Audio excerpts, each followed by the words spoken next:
warm welcome to the Medjack Global Webinar Series V4.0, a fourth iteration of Medjack Webinar Series initiated in 2021. My name is Oman, and I've been a Global Innovation Fellow. And a biomedical engineer by profession. So the topic for today's webinar is From Idea to Impact, Accelerating Healthcare Innovation. The Medjack Global Webinar Series V4.0 is dedicated to uncovering the untapped potential of innovation, creativity, and entrepreneurship within the realm of healthcare and beyond. We tend to call it ICE lovingly. By bringing together like-minded individuals, the series aims to eliminate the new possibilities and expand horizons with insights from accomplished guests, innovators, creators, entrepreneurs, researchers, and educators. For a little bit of background for the audience who have newly joined us, the Medjack is the first ebook referred to as a toolkit or a playbook for serial innovators and entrepreneurs interested in innovating in low-cost, low-tech processes in healthcare and beyond. This amazing work in form of Medjack has been penned down by a total of 14 co-authors and is an indelible contribution by each of them. Today, our conversation starter is Chapter 4 of Medjack, which is Incubation, Hatching Eggs in the Innovation Ecosystem. With that, I would like to proceed and introduce our esteemed moderator for the evening, Dr. Marine Suleiman. She is a healthcare professional, a co-director for CCIT, and is a doctor by profession, a sleep specialist, and an entrepreneur by heart. Is a health and wellness coach. She actively works on creating awareness about various health issues, empowering people to take ownership of their health and adopt healthy lifestyles. Her vision is to help building startups, develop people to take to innovative solutions for the healthcare industry, an avid healthcare leader, and a perfect example of an empowered woman. And now I would like to introduce our guest for the webinar today with us, Dr. Debu. Okay, so as of now, we just have Dr. Edith Williams with us, and until and unless the next guest joins us, I'd like to introduce him. Dr. Edith Williams is an emergency medical officer with a diverse background in trauma, oncology, nephrology, and infectious diseases, including the times of COVID-19. Dr. Williams is not only a distinguished healthcare leader, but also a recognized expert in home healthcare. His tenure as a former team lead in home care at Evercare was pivotal in optimizing patient outcomes and enhancing the quality of care delivered to individuals within their homes.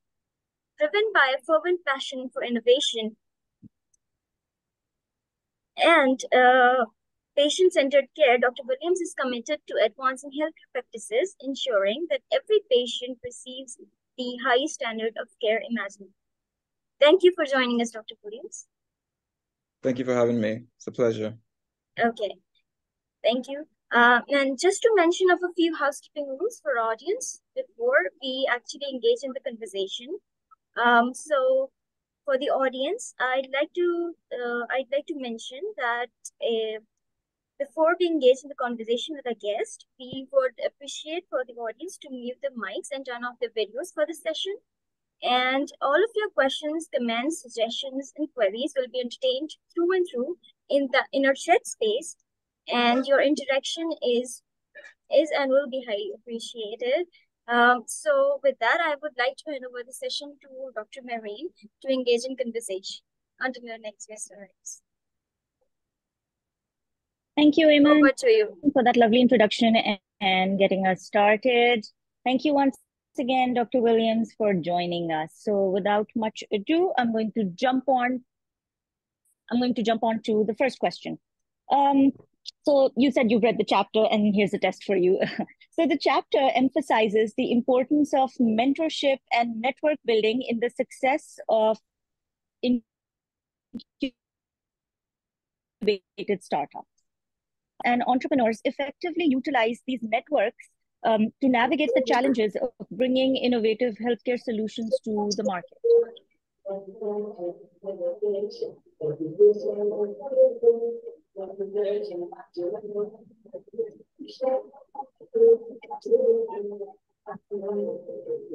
Was my question audible?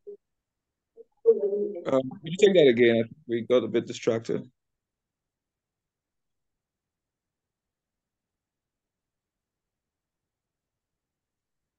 Hi, Marianne, could you take that again, please?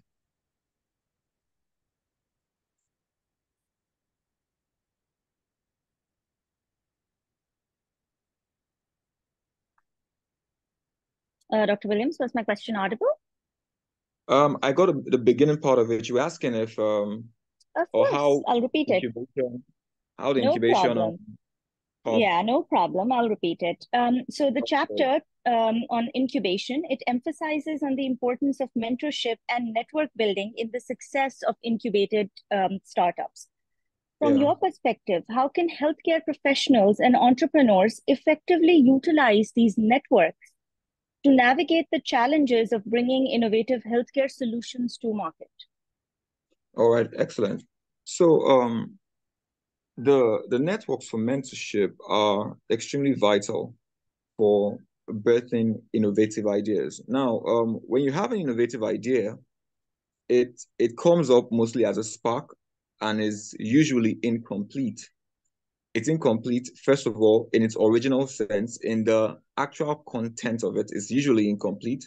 And then more so in the way it's going to work, in the practical sense of it, in the real life applications of it, it usually does not come with all the obvious solutions that it would need.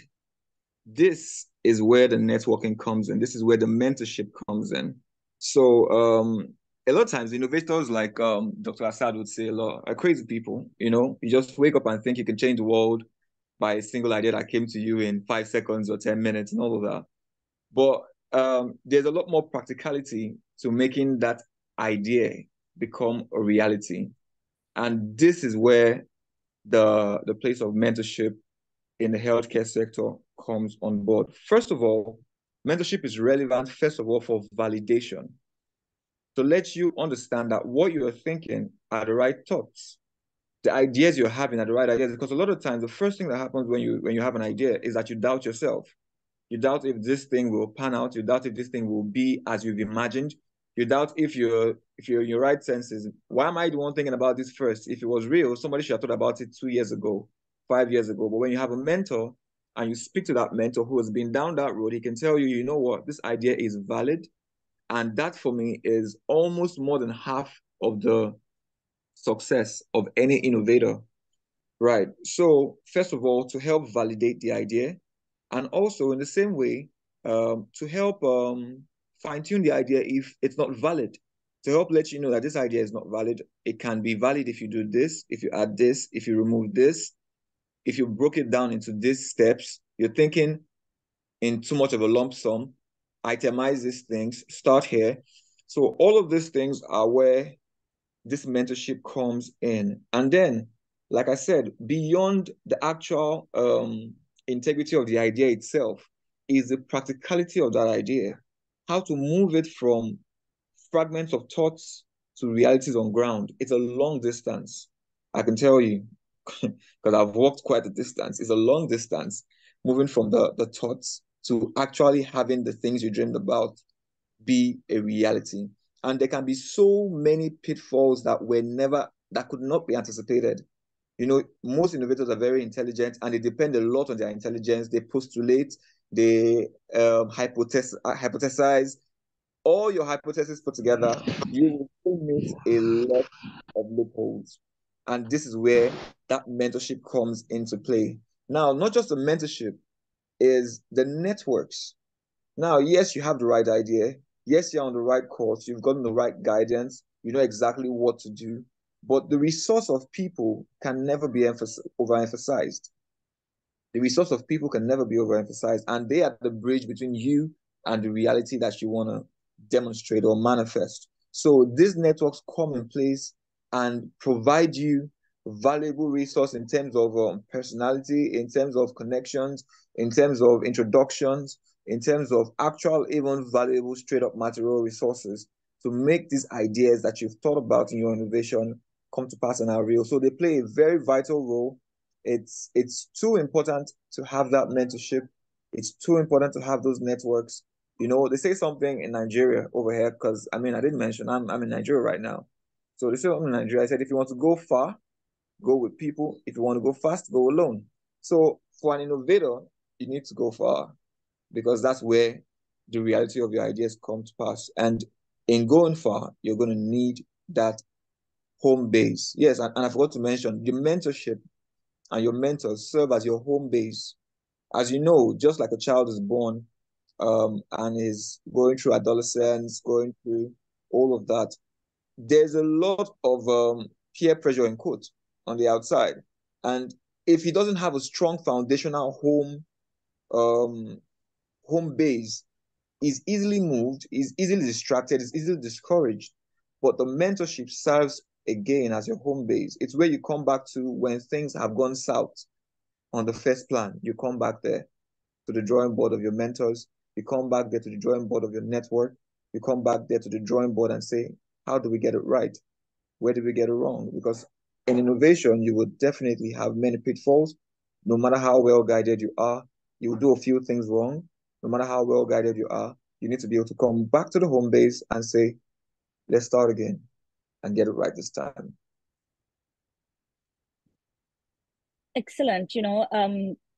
Great points, and I agree with all. And stemming from those, we used to say back at CCIT that we can't stress enough on the importance of collaborations, or the Correct. importance of having a great, network, finding good mentors. And if you're an innovator, if you're an entrepreneur, having those collaborations, because there is just so much that you as an individual innovator can do. And as an innovator, we're always pressed for time. You want to come up with solutions. So Yeah. do you spend more time, learn a new skill, then come back? Or do you collaborate with people who have that skill and you can use that partnership? Exactly. So that's a hack to shorten the time. You understand? That's a hack to shorten the time, to reduce the errors. It's a hack. So you can learn in and lean in from other people's experiences. You can learn in and lean in from other people's past failures. It can be a benefit to you. You understand me? So you can also learn in and lean in from other people's learnings and discoveries, because even though your idea seems novel to you, it's all brand new. Chances are that somebody has had it before you. You know, you have to come off the high horse. You have to step down from the high horse. Somebody probably has had this idea before you. He may not have accomplished it the way you're accomplishing it or the way you want to accomplish it, but he's probably had something around that. And those clarifications, those guidances can definitely put a spring to your steps, be a springboard for you to fly even faster. So, they say experience is the best teacher. I say no. No, experience is the best teacher for a fool. Wisdom is the best teacher. And you can always get that wisdom from people who have had the experience before you. So you don't have to experience it yourself. That's the whole point. So that's where mentorship comes in. That's where the network comes in. And with this, it's time to fly as an innovator. Yeah. Agreed, true.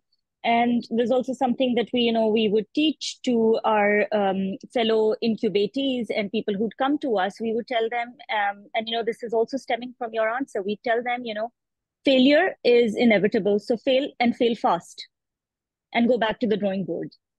They don't like to hear that anyway. I agree. It's not easy to hear, to be honest. It's not easy to hear, because a lot of times you need to realize that people innovate from, in Nigeria again, they say something, they say necessity is the mother of all inventions, right? So a lot of times, people who find themselves as innovators are not only intelligent, they're people who found themselves backed up in a corner, either economic corner, or backed up in an intellectual corner, or backed up in some type of corner. So there's always some sort of urgency to innovations materializing for most innovators. For instance, I'll give you an example. I started off a company and started off my whole home care journey, not because I sat down and thought, oh, it'd be a good idea to do home care or have a home care service. No. The COVID-19 pandemic struck, and people just could not access care in the routine ways that they were able to get it before. You know, a hypertensive who needed to have a consistent checkup with a cardiologist. Now the hospital is shut down. You can't access the hospital without a COVID negative result. If you're positive, you have to go to the isolation center first. So there were lockdowns. There was so much restriction. So that reality was born from constraint. It was born from being backed up into a corner. And I tell you, that's where about 80% of innovations come from. It's a human thing. People don't know what they can do until that's all they must do a lot of times. And so because of that, it's very difficult for them to hear that even in this solution, this bright light that has come to take you out of the problem that you're currently in, you may still feel along the way, oh boy, it's difficult to hear. But it's a must hear because these are the challenges that come with innovating, being a leader, being every innovator is a leader. That's another thing. And a lot of times, people who are very intelligent don't necessarily automatically have the capacity to lead, right? And so this is also somewhere where the mentorship comes on board and lets you know, hey, young man, hey, young woman, this is how you want to go about it. This is how you want to achieve those goals. And this is the best part to take. Now, this doesn't mean that you must take everything your mentor says hook, line, and sinker, because still, to say it politely, there's a reason why he might have failed. That's different from the reason why you are going to get it right. So, but all the same, it gives you valid information. It gives you clarity, and it gives you what experience would have delivered to you. Only that experience will deliver it to you with a bit of hurt. And now you can get it without that hurt. Very well said. So I do have a question, and you did mention it slightly. So, one of the things innovators struggle with is imposter syndrome. Correct. How does one cope with it? Or what would you, as a message, like to tell to our, innovators listening? So here's what I have to say. Because then again, we're mentioning mentorship. It's not as though mentors are a dime a dozen. So some innovators may not have the opportunity to have a mentor, and they still have to innovate. So I'll say to you that it's very difficult for you to be a human being, biologically speaking. If you look at the process by which people are conceived, so many million sperms are let out, and then just the one person made it. Right. So even your being is a bit of a miracle. It's something special. And more likely than not, your ideas are valid. And that's just a rule of thumb. More likely than not, your ideas are valid. It may have some fine-tuning to go through, but in the core substance of it, more likely than not, those ideas are valid. And a lot of times people, like you said, have that imposter syndrome, like, oh, why am I the one who's supposed to achieve this? How do I know I'm not gunning for too much or more than myself? It'll help for those people to go through. I saw a book once when I was in university, and it was how they started. And it was a comparison of brands, Coca-Cola, Sprite, the big tech companies, how they started. And you find something very consistent with every of those stories. They started in an unbelievable way. Most of them stumbled into the ideas. Many of them were what you would call nobodies when you thought about this big thing. Look at Facebook, for instance. Two college people in their dormitory making up some stuff for their guys to communicate on, and all of a sudden it's going around the world. So when you have a mentor, the mentor can really help in taking away the imposter syndrome, in giving you some solid foundation. Like I mentioned before, it's a place, it's home. The mentor space is home. It's where you get that validation. It's where you are told that you can do this and you're the right person for this. And when you see somebody who you believe in telling you that, then it takes away that syndrome. But peradventure, you don't have that mentor. You're not lucky enough to have that mentor. I'm telling you as a rule of thumb, most often than not, your ideas are valid. You just need to fail enough and listen enough and remodel enough to get it right. Yeah. And those are great words. People, innovators and entrepreneurs need to hear those words of affirmation or validation. That's very important. On that note, we have Dr. Debu with us, and Eamon, could you do the honors of quickly introducing him? Welcome, Dr. Debu. Eamon will quickly introduce you, and we'll shoot a question at you. Eamon, you're on mute.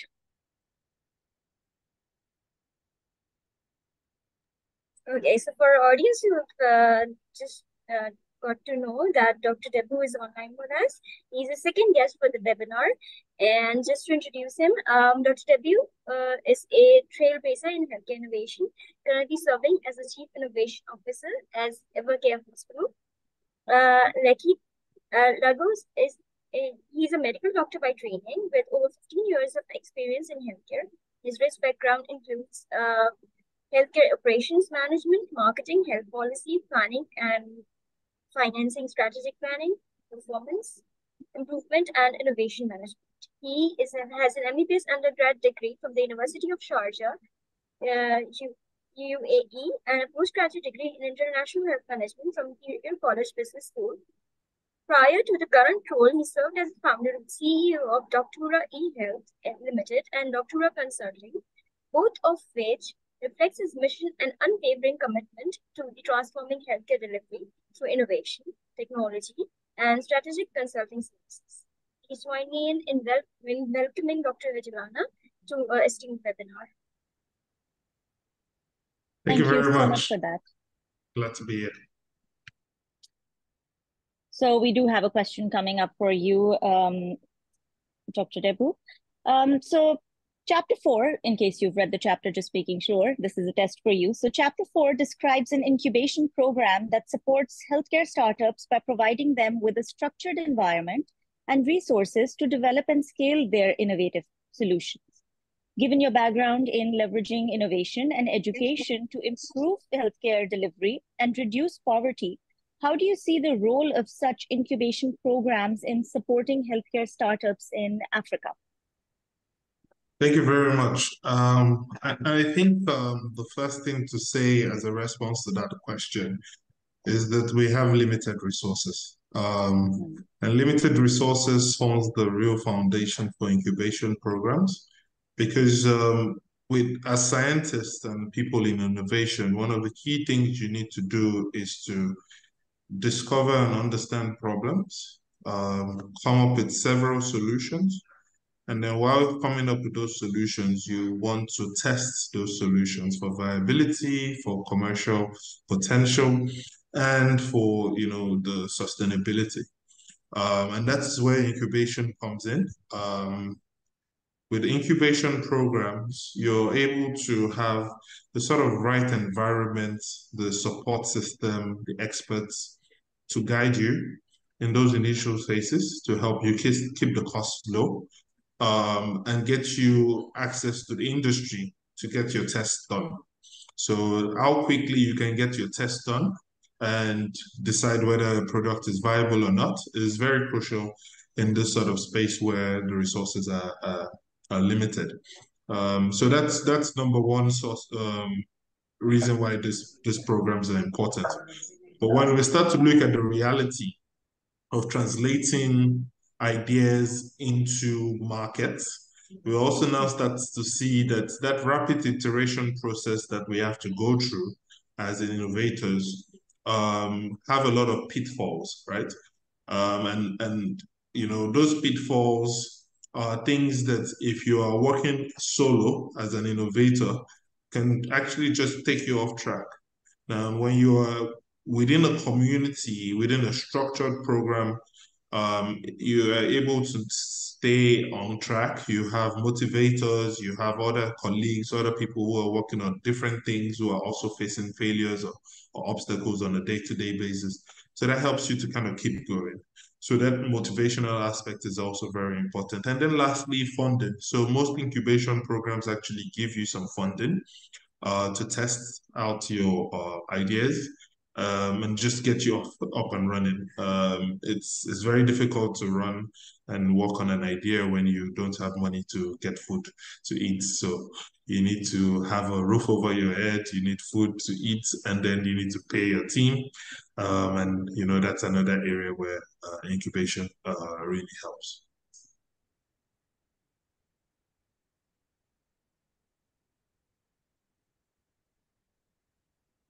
Excellent. So you did point out a very important, step there or a point there, that funding for a team of innovators and for that incubation center is so crucial. Funding, because you have to pay, if you need to make sure that the people working for you, people innovating for you, there's funding there. So the importance for any organization to identify and recognize in having that center is crucial. So I'm glad you pointed that out. So I was reading up on Evercare Group's subsidiary, and this is a question for both of you. One of the examples of digital transformations was Avenue Healthcare. So I'd really like for both of you, and this question is for both of you, you can address it one by one. Tell the audience more about it, more about Avenue Healthcare, what is it about, and what innovation frameworks were used, and how is it helping people? Okay, so to answer that question, we're probably not in the best position to speak about Avenue because Avenue is the sister hospital in Kenya. I have an overview about some things that they've done there because I've just returned from there. So I'll give you a summary, but refocus it on Evercare Lekki, which is our own hospital, right? So I think one of the key things at Avenue is they've been able to really infuse technology into their ways of working. As a three-hospital set up with over 28 clinics, they have an integrated platform that connects things across board.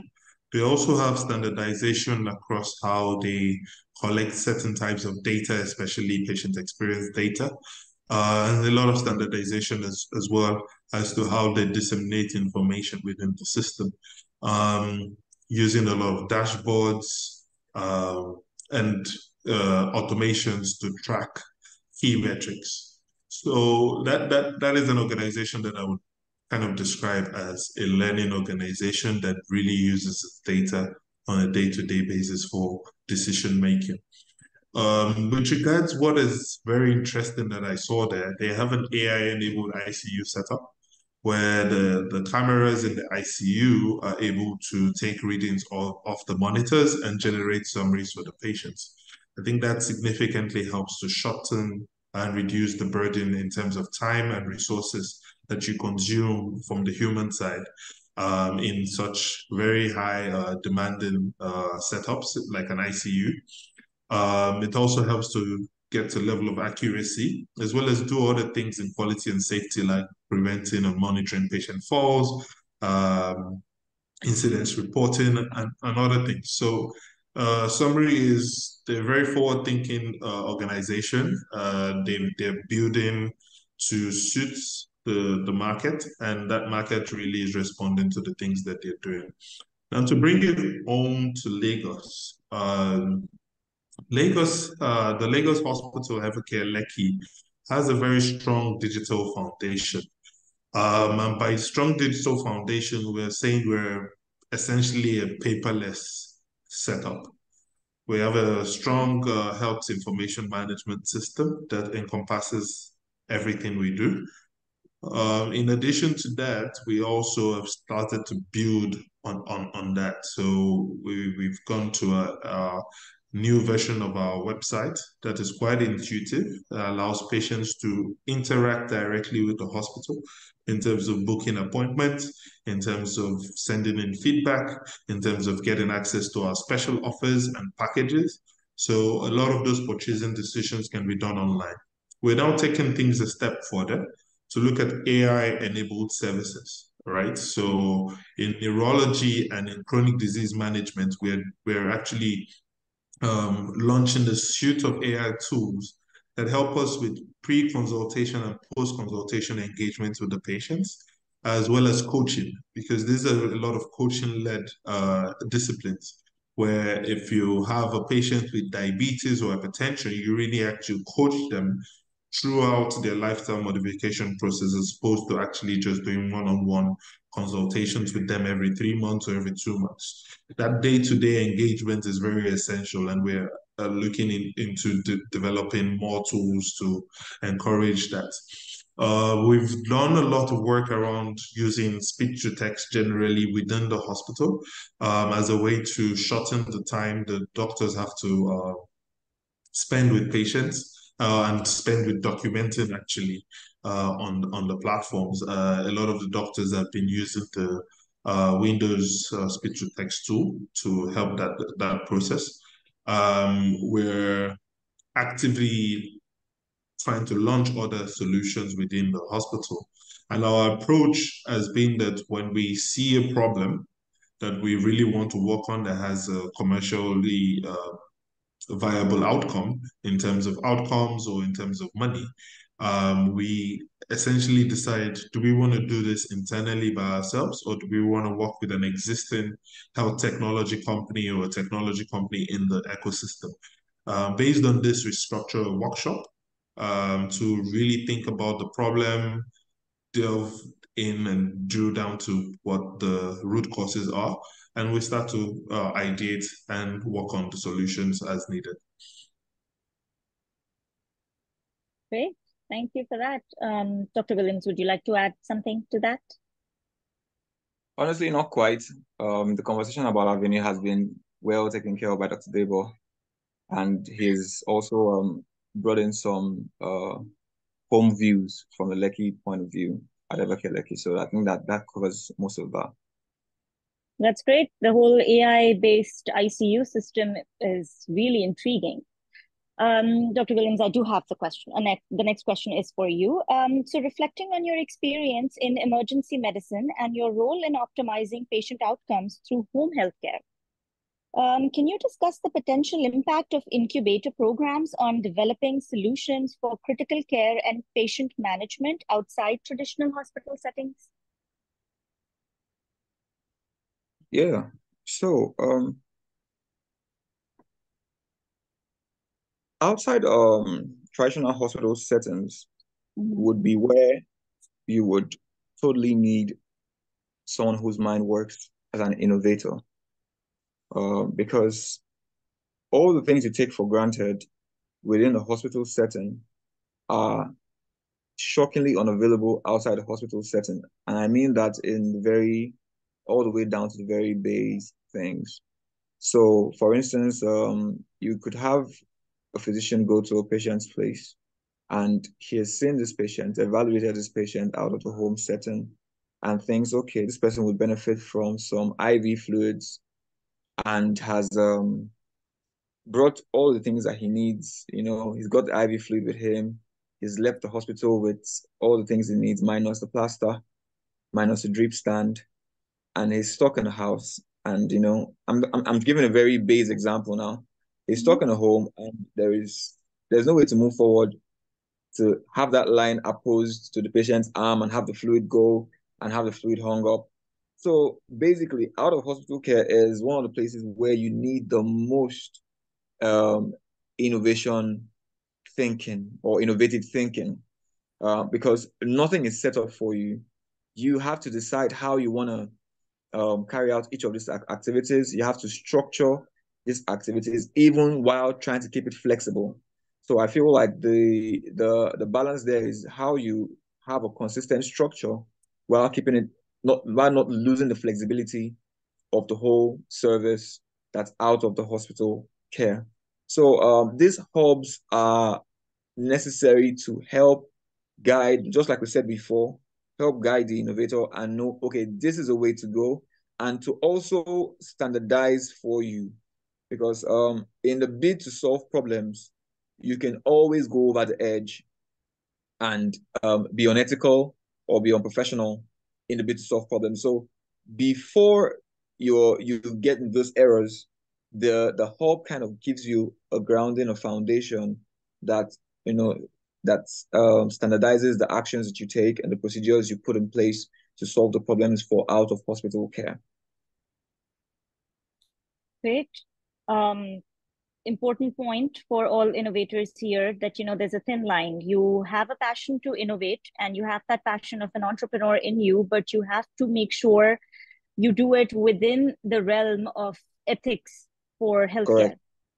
Correct. Because at the end of the day, yeah, sorry, go on. And this is where it actually stands out because, for instance, here in Nigeria in home care, one of the things that have stood me out in the sphere is how, one, we have it extremely comprehensive, two, extremely professional, and of course, with the both of these things put together, we have absolutely great outcomes. Now, of course, if you have one bad outcome or 10 bad outcomes in the hospital, it is not as significant as one bad outcome at home. Because out of hospital spaces, there's a first thought of, was everything done correctly? Why were you even here in the first place? etc, etc. And, while you're taking this thing to the next level and making it, cutting edge, it's also very important to put down some of the things that make the hospital in your flexible delivery of this service. So it's a very interesting balance. And the Innovation Hub, having people you can discuss your ideas with, I would like to do this, I would like to do that. What do you think about this? Is invaluable. Like I said, every innovator is almost a crazy person. And so for that reason, sometimes you may be blindsided to some things that are so basic. You're seeing 10 floors up, but then you didn't get to see the first floor. And that can be a problem sometimes. So you're seeing the 10th floor, you're seeing the 9th floor, you're seeing the 120th floor, but the third floor is lost to you. And then being in that hub with other people while you're creating these solutions can always be a guide to saying, you know what, while you're up there and you're seeing all those great groundbreaking things, we're able to see the basic things right here. And this would add to the services that you're offering. This would structure what you're doing. This will take you a longer distance than you had initially envisaged. So this is where that hub comes in. It's absolutely invaluable to this kind of services. And emergency services are very key because everything has to be done chop chop. If you understand that delivery, everything has to be done in record time. You're fighting against time, and you still have to maintain the same quality while you're doing all of that. So all this put together, having that home base, I would never forget to say that this hub is a home base. That's one of the biggest, most important things about mentorship. It's a home base. It's a validator. It's somewhere you can bounce off your ideas. It's a safe place for you to be able to project from and take off from. And it's somewhere where you're able to come back to, peradventure you have challenges or failures in the field. Thank you. Great. So for people in the audience, we do have a poll up in the chat space or wherever it popped up. Please kindly fill that poll. Let's see what our audience thinks. We also have a question. This is, I think, Dr. Asad. So great conversation. Please tell us a few salient high-level differences between East and West Africa with regards to healthcare and innovation, etc. How do those potentially influence patient outcomes? I think that's a question for both of you.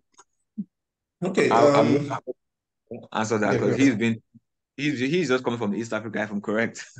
I have never been. Okay. So, Dr. Duro, please. So I think one of the key things to really look at it in terms of ways to look at this is the landscapes are completely different. And I'm just going to kind of outline how the landscape is different. With East African systems, they have better developed health insurance systems, national health coverage, and that sets a very good foundation for care delivery and access, right? So you would typically look at challenges of an healthcare system and first think about access. How easy is it to access healthcare? Second, think about what's the risk of getting high financial problems because you've accessed healthcare. And those serve as barriers to care. So in Kenya, because East Africa broadly, using Kenya as one of the blueprint locations, they have very good healthcare based off the fact that there is a very nice coverage of the National Healthcare Fund.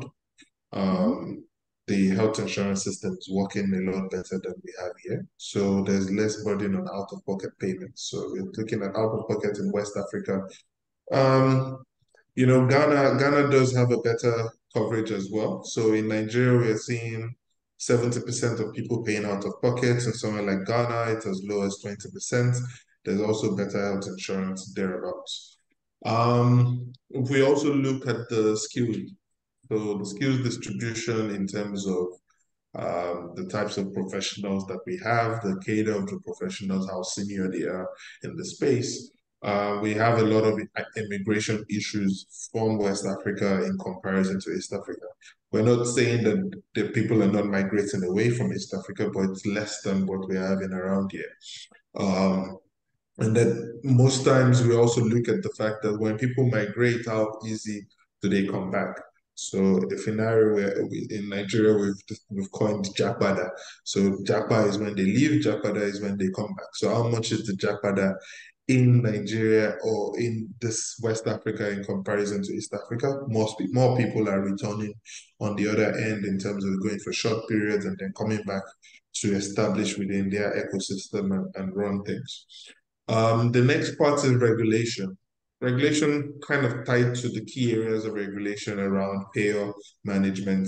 Like I said, they have very well, much more developed health insurance, national or social health insurance schemes. We're still starting off here. We still have a high reliance on cash. The private insurance is more complementary in East Africa. Here, it's more foundational. The regulatory process as well is edged to promote supply chain innovation as well as supply chain stability. We're not seeing a lot of that in West Africa. So there's still room for improvement along that. That also, I think, would be linked to the economic situation of these two different clients. We have a more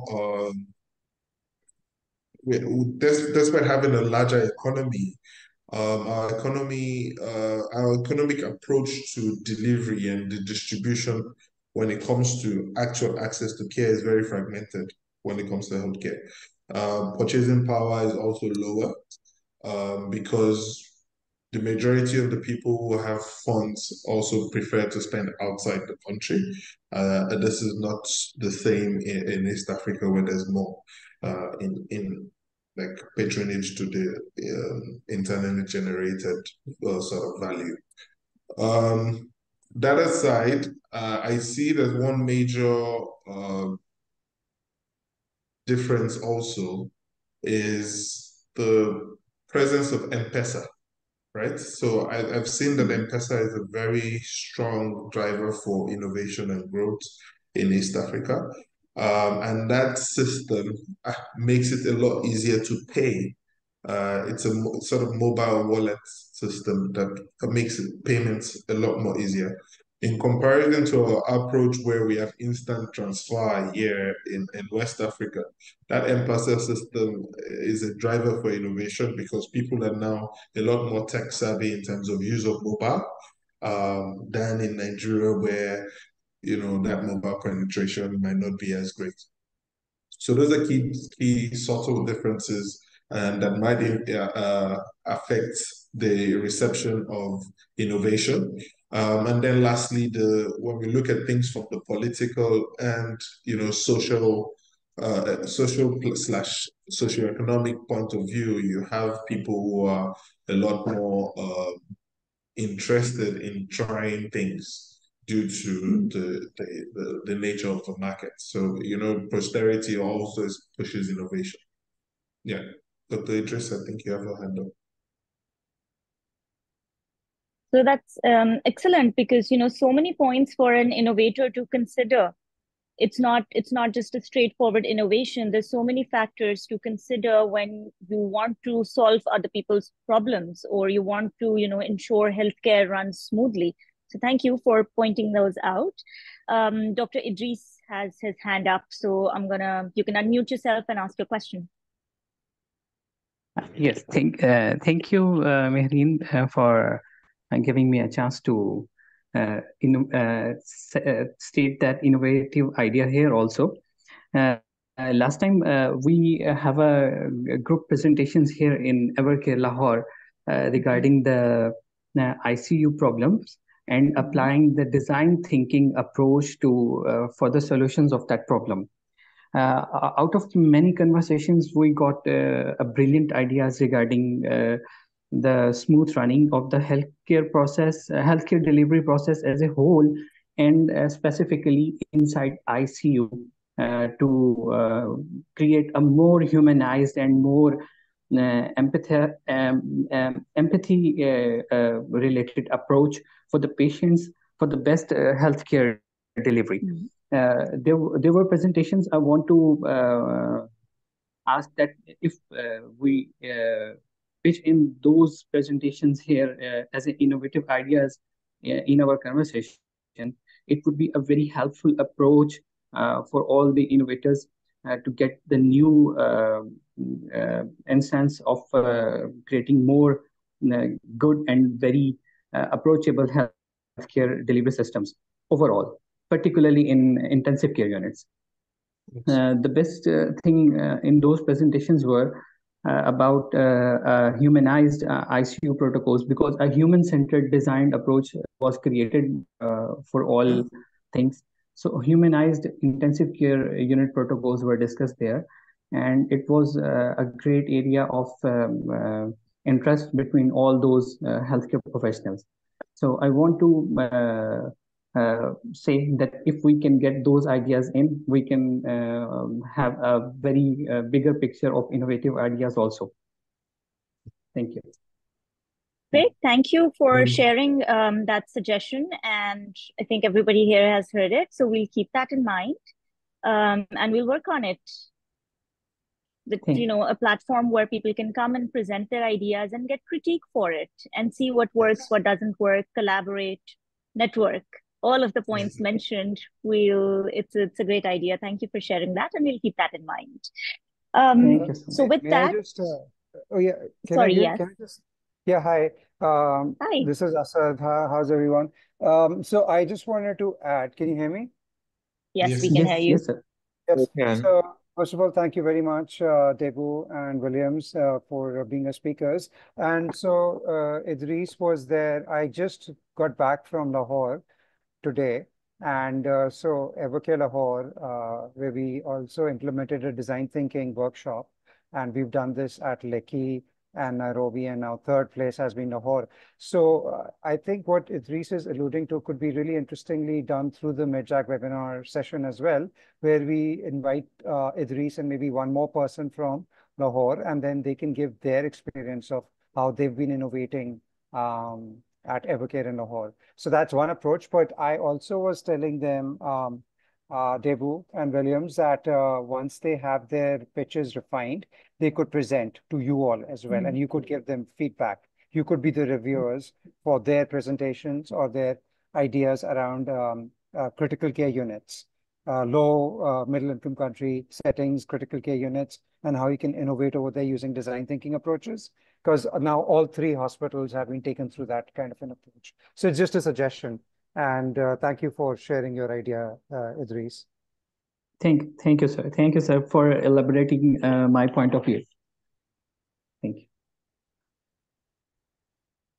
Great. So now I'm going to hand over the mic back to Eamon. Eamon has a few rapid fire questions for both our speakers.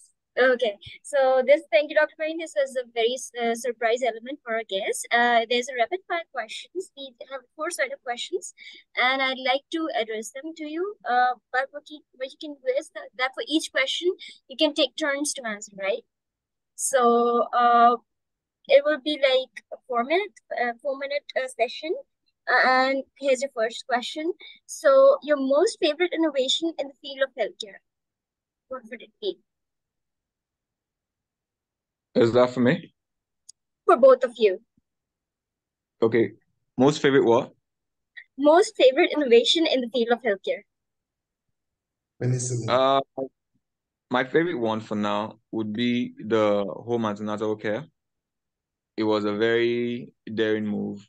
First in the country, to the best of my knowledge, and also with a very high level individual with high risks and high stakes. And it was absolutely successful. And it was a ban, really. So that for me, in most recent times, is my most favorite one. There have been other ones prior, but I mean, the most recent one is the most interesting one. So that one.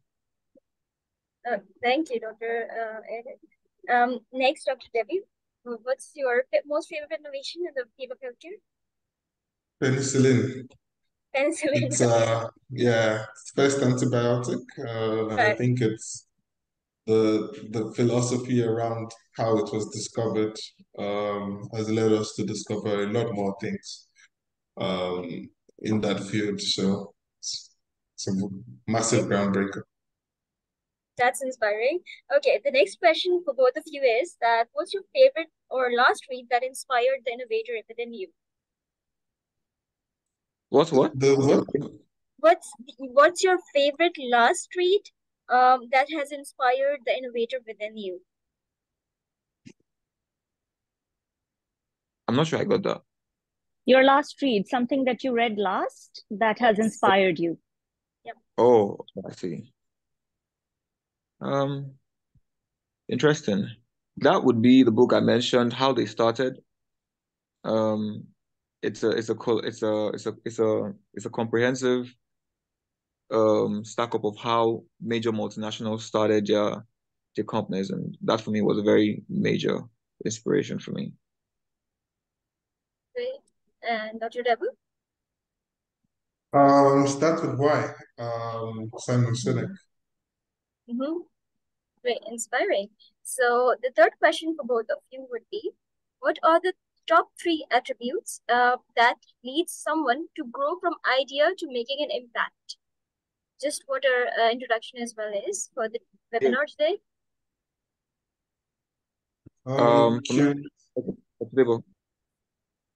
Curiosity, empathy, stubbornness. Great. And Dr. Williams. Okay, so yeah, for me, empathy is definitely top of the list, but I would like to say it in a different way. Finding problems and being passionate about solving them would definitely be number 1. Number 2 is courage. You have to be entirely courageous because it can be a fearful walk. And then you have to be ready to start all over again. The same thing you did the first time, you have to be ready to start it over and over again. So that speaks to resilience, which I believe is what Debo said about stubbornness. So yeah, that excited about problems and solving them, courage and resilience. Well said. Thank you. And the last but not the least, 3 attributes that are a must-have for a healthcare leader and an innovator. Do you want me to repeat? What are the 3 attributes that are a must-have for a healthcare leader and an innovator? You must be true to yourself. You must be true to yourself. In a world where lots of things happen, you must be true to yourself. You must esteem integrity, your integrity, and the integrity of others around you, especially those of your patients. You must treat them with integrity and also expect to be treated with integrity. And then, of course, empathy is top of the line for every healthcare leader. Those 3. Great, thank you. Dr. Debu, would you like to mention yours? I'd say humble leadership. I would also say you need to be pragmatic, proactive. That's that space, and then alignment to vision. So, how do you make sure that the vision is clear, and you're also aligned in terms of what you're doing on a day-to-day? Great. That's insightful. And with that, we have got done with our rapid fire session. I'll hand over back to Dr. Marie to continue with the questions, and then.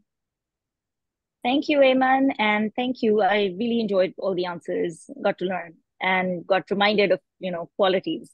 So I do have a question for both of you, and we're also, I'm aware of the time. We're, approaching the end of the hour, but I do have this question for both of you. So, chapter 4, our chapter outlines the evolution of the incubation program from focusing on quantity to prioritizing quality and commitment. In your experiences, what strategies have you found most effective in balancing the pursuit of innovative ideas with the practicalities of implementation and scalability? More importantly, scalability. And yeah. So the key thing is if you do too much, you don't do much. That's one core mantra. So my approach mostly is to get things started and then watch for traction, right? So in creating solutions, I actually use a startup mindset, and the startup mindset is that you're looking for the most scalable approach for each solution, right? So you could have a problem that could be solved in 5 different ways. You want to create 5 different pilots, but you can't do 5 pilots at the same time. So you do pilot 1, you access it, you see how it's going, you do pilot 2, you see how it's going, pilot 3, and you take each of these pilots as experiments, right? Where you have an hypothesis that you're looking to answer, and you are going back to look at the results to say, how far away from my initial hypothesis am I, right? So that in itself is a very good process that makes you kind of see things that have worked, things that have not worked. And you're also using a very agile and iterative process so that you can come back and roll back to what has worked if your next experiment doesn't work. In addition to that, I've seen that because of resources, scarce resources, you need money for most of these pilots. It's best to outline all these pilots, and before even getting to your prototype phase, you start to do some very critical risk analysis. So that risk assessment of the different pilots will also help you to prioritize which of those things you need to try first.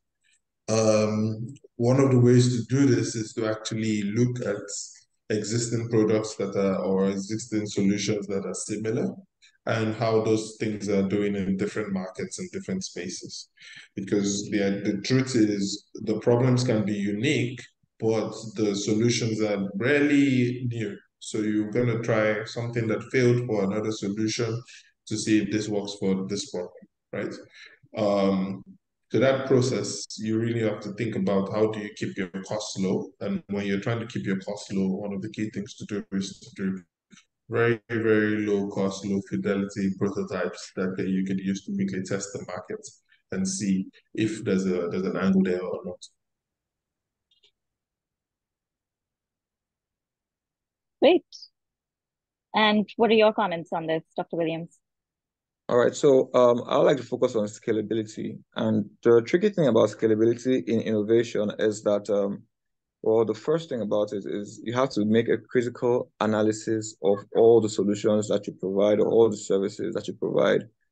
Many services may be good, but not all services are scalable. And so you need to critically look in and figure out which one can I do on a larger scale with more numbers, with less necessity of myself. And usually the services that are scalable are the ones that can be done by the Tom, Dicks, and Harrys, in quotes, right? The ones that are done away from the brain stem of the operation, the ones that don't need the whole IOG in Nigeria, something called OG to be on board. The ones, for instance, that you can send 10,000 people. For instance, if you're offering services like an RBS check in an organization or in a community, you can send 1,000 nurses to go to homes and do these RBS checks. And that is extremely scalable. You can do that with 10,000 nurses. You can do that with, you need very little training to have that done. But if peradventure you had a heart surgery that I wanted to do, it's not entirely scalable. It's a good solution, but you can't scale that because how many heart surgeons do you have in the country? You can't do a lot with that beyond a certain level. So not all the solutions that you have are scalable. So the first thing about winning in scalability is to identify what can be done in high numbers with low cost and low inputs. And those are the services that you can invest in attempting to multiply, increase, and do more of, and without taking away from the central source of inspiration. Thank you. Great, excellent answers, both of you, because I think as an innovator, one of the things that people are looking for is scalability. How does one scale, or what are the elements that one needs to keep in mind when questioned about or when you think about scalability? So excellent points, both of you. With that, if there are any more questions from the audience, you can raise your hands or put your questions or comments in the chat space. And I would move on to both of you. One take-home message for our innovators and entrepreneurs, one by one. Dr. Debu, you go first. I think the first take-home message is, the one take-home message is, the problems are around us. The solutions are also around us. What's needed is to actually pick the problem and look for the proper solution and start to work on it. The real work is not just having the idea, it's turning that idea to an invention.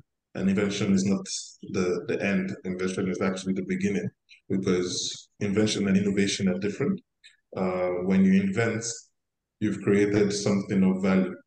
When you innovate, you've gotten people to use it and generate the value. So you've actually transferred that value. So we need to move from idea to invention and then push further with our invention so that people can start to use them. Excellent, thank you. Dr. Williams. All right. So for me, it would be, and it's quite interesting, never be stopped by the small-minded guys. You would always run into them, and it has nothing to do with accomplishments. A lot of times in my experience, the more people settle, and I mean settle, the more they've accomplished for themselves, the less, like I said initially, that innovation is largely driven most times from a place of constraint. So the more people have settled into a more comfortable position, in life or in career, a lot of times it has an inverse relationship with, brightness of mind, with being open in vision. And while seeking mentorship, it's important to have that at the back of your mind and pick correctly, and don't be stopped by the small-minded people, because you would run into them. Stay crazy. Don't be stopped by the small-minded guys, even if they're in big spots, especially if they're in big spots. Don't be stopped by those guys. Bet on yourself. You're all you got. Great points. Excellent. I really enjoyed this conversation. I hope the people here present here enjoyed it too, and our viewers who are listening to us. So thank you, both of you. Thank you, Dr. Debu, and thank you, Dr. Williams, for joining us. I think we do need a part 2 of this conversation. There's so many more questions that I still have that I'd like to ask both of you, and messages to be, to be spread to our innovators and entrepreneurs. With I'll be glad to come asked. Thank you. So over to you, Eamon. Okay, thank you, Dr. Marine. So it was indeed a very insightful session with our esteemed guests. Thank you for sharing the valuable experiences and helping us to understand how to develop the must-haves to grow from idea to impact. To conclude up with the session, I think scalability, risk assessment, and great attributes of curiosity, empathy, problem solving, and resilience could be the better way to accelerate our healthcare innovation. With that, as a take-home message for the audience and everybody, until next time, we're signing off from the Medjack webinar series V4.0. Thank you, everyone, for joining us in this session. Bye-bye. Thank you. Bye. Take care.